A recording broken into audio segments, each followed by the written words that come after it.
Alright folks, real quickly before we get off the rest of the video, I want to show you these custom wood presentation cases made by yours truly to display your black powder revolver. Each box comes complete with several compartments put in several different accessories such as powder flasks, spare cylinders, cap tins, and whatever else you see fit to put in there. The interior of each box is felt lined to safely hold your revolver. I offer several different sizes of standard box which will fit your full-length cap and ball revolver such as an 1850 Remington or 1851 Navy. A smaller box which will fit a Remington pocket revolver or a small pistol like that. A larger Colt Walker box which will fit a Colt Walker revolver. And an even larger box which will fit an 1851 Navy buttline special revolver or an 1858 Buffalo gun.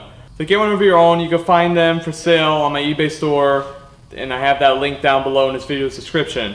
Go check that out when you have the chance. Now, let's get on with the rest of the show. In our last installment, we got the leather holster form set up. We traced out that form on the leather, cut it out, applied dye to everything, and then I applied contact cement to the belt loop, got it all set up, and now we are ready to stitch everything together.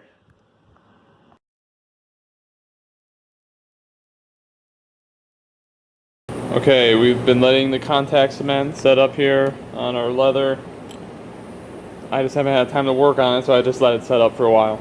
Now, what I'm going to do now, take a 3-pronged punch, and I'm going to start the holes in our belt loop, and then we're going to finish it off with our regular sewing awl. So, pretty simple. What I'm going to do is I'm going to make a square pattern, then I'm going to make a second square pattern on the inside of that.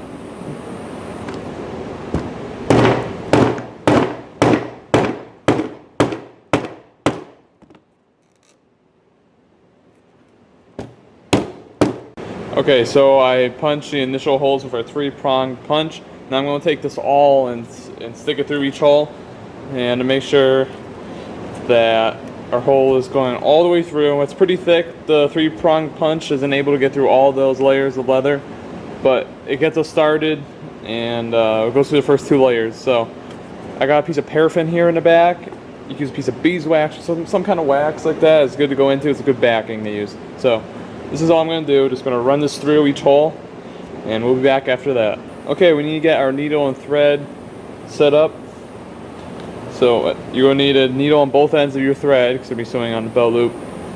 Now, what I'm going to do is take a piece of our wax thread here, and I'm going to run it through the eye of the needle here. Come through, give yourself some extra. Now what I'm going to do is I'm going to split the thread. Try to do it in the middle here. Now these leather needles are blunt tipped, so you don't have to be worried about pricking yourself. So I split the leather, or the thread rather. Now I'm going to pull it through. I'm going to try to get this as tight as I could, try and bring this knot closer to the eye there. Okay, so I pull it through, and we're going to get the sewing here. Okay, we got all our holes punched out here on the belt loop. Now we're going to go ahead and sew it up. I got a needle on both ends here of the thread. So what I do is I go through each hole,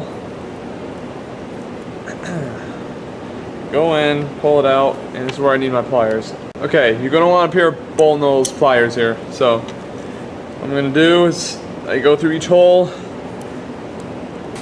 pull our needle through to we're about halfway so that the thread lengths match up roughly. Alright, now I'm going to go through our next hole with our other needle.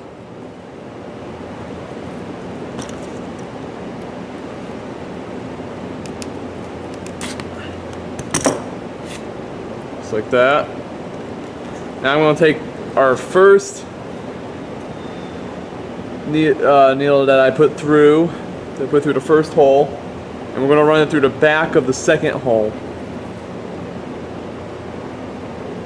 Just like this. Pliers. Come back through, make sure it's good and tight. And that's going to give you a pretty secure stitch. So I'm going to run through it one more. I'm going to run through it one more time. Hopefully I don't knock into the camera again. I'm going to go through.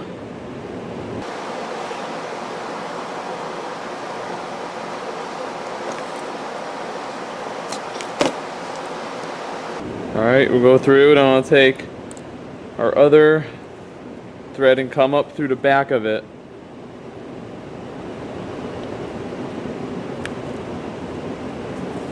Just like that.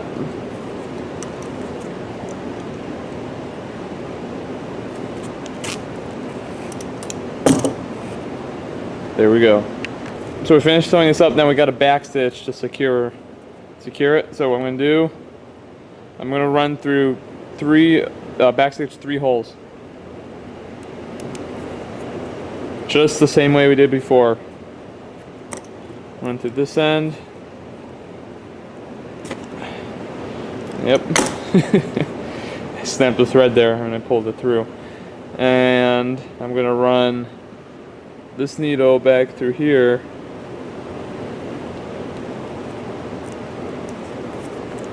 Pull it through.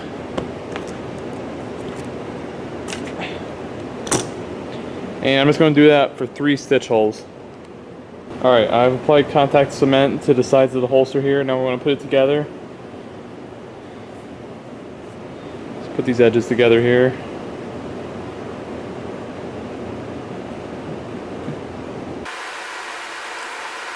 And I like to put clamps on each side. You can let it dry a little longer, and then you get a pretty tight seal when you press it together, but I want to be able to make some adjustments before it totally dries up.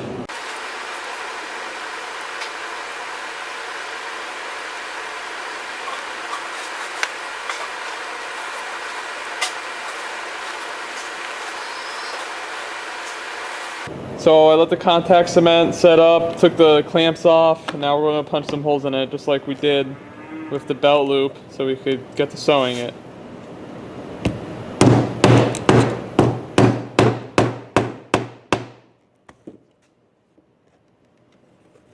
And I'm just going to keep doing this.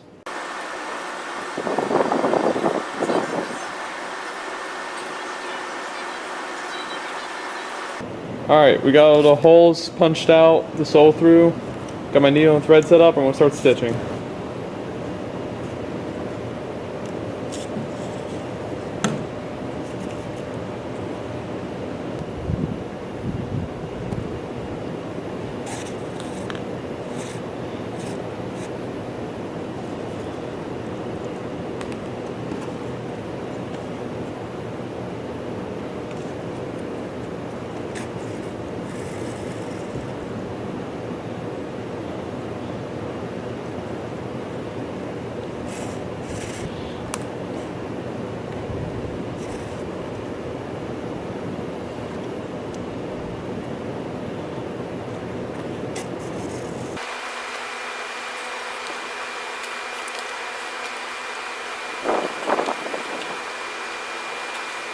Okay, so we finished sewing it up. Now I'm back stitching once again.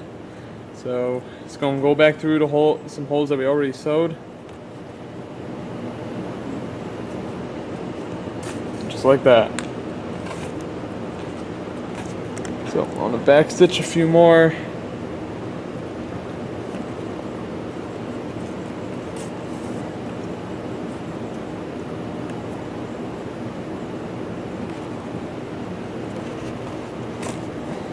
Like that. The holster is now complete and ready to be formed to the gun. So what I'm going to do now is wrap the gun in saran wrap, and I didn't have any when I was making this video, so I just went ahead and used plastic wrap. I mean, that'll work fine. I'm going to wrap the gun, and then I'm going to put it in a plastic bag. After that, I'm going to get the holster good and wet. Just put it in a bucket of water, make it so that the leather is pliable, and I'm going to take the revolver and just shove it in the holster so you get a good tight fit, get it how you want it. You know, I wanted the trigger guard exposed somewhat, so I make sure that it's sticking out a bit there.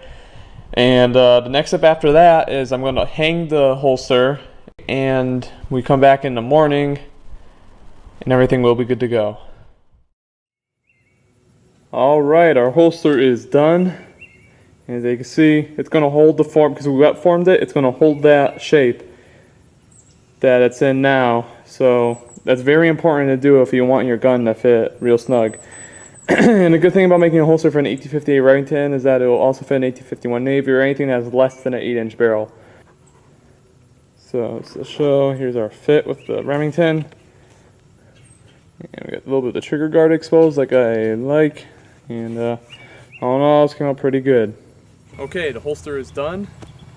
And fits the Remington pretty well. And it will get the job done. It might not be the prettiest holster in the world, but it's tough, and that's what we want. We want it to be durable. And like I said, it'll get the job done. If you want to put a tie down strap in here, all you have to do is go on the outside of where you sewed and just drill. I just take a drill bit on a drill press, and I just drill through the leather there and put a strap in there, and there you go. You have a tie down strap. So if you want to do fast draws or something. So, you know, that'll get the job done. Give this a try, and I hope you found this video informative. Thanks for watching.